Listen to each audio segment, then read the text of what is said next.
Espanjalle annettava tuki paisuttaa Suomen vastuita väliaikaisessa kriisirahastossa merkittävästi. Suomen vastuut nousevat 3,6 miljardilla eurolla. Suomalaiset ovat taloudellisesti sitoutuneet eurokriisin hoitoon monen eri järjestelmän kautta. Hallituksen esitys vastuista ja riskeistä on 70-sivuinen. Sitä erittelee nyt Minna Pantsar. Espanjalle luvattu tuki maksetaan väliaikaisen kriisirahaston eli ERVVn kautta. Suomi on luvannut taata rahaston varainhankintaa 14 miljardiin asti ja maksaa vielä korotkin päälle. Espanjan lainan takaus 3,6 miljardia kasvattaa tästä potista jo annettujen sitoumusten määrän lähes 12 miljardiin euroon. Suomen varsinainen osuus Espanjan lainasta on 1,9 miljardia ja sille summalle Suomi siis sai vakuudet. Mutta rahasto vaatii aina takuut paljon suuremmalle summalle, siksi Suomen takaus Espanjalle on tukisummaan nähden lähes kaksinkertainen. Suomi on tukenut kriisimaita kuten Irlantia, Portugalia ja Kreikkaa myös kansainvälisen valuuttarahaston IMF:n ja EU:n kautta.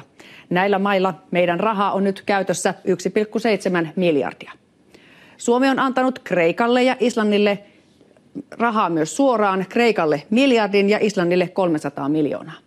Tästä potista veronmaksajat ovat tienanneet korkotuottoina jo yli 50 miljoonaa euroa. Lähikuukausina toimintansa aloittaa myös pysyvä kriisirahasto EVM. Suomi on jo varannut budjettiin 1,4 miljardia peruspääoman maksamiseen. Loppusumman eli runsaat 11 miljardia Suomi joutuu maksamaan siinä tapauksessa, että rahaston pääoma ei enää riittäisi. Suomen Pankki kuuluu Euroopan keskuspankkiin ja sitä kautta pankki on ostanut kriisimaiden lainoja ja tukenut Euroopan pankkeja yhteensä yli 7 miljardilla eurolla. Suorien sijoitusten, kriisirahastojen, IMF:n ja EU:n kautta Suomen vastuut ovat nyt siis suurin piirtein 30 miljardia euroa. Tästä jo käytössä olevia vastuita pysyvälle kriisirahastolle maksettavan pääomaosuuden jälkeen on runsaat 9 miljardia. Myös Suomen Pankin rahat ovat jo kriisivaltioiden lainakorkoja tukemassa tai pankkien toimintaa vauhdittamassa.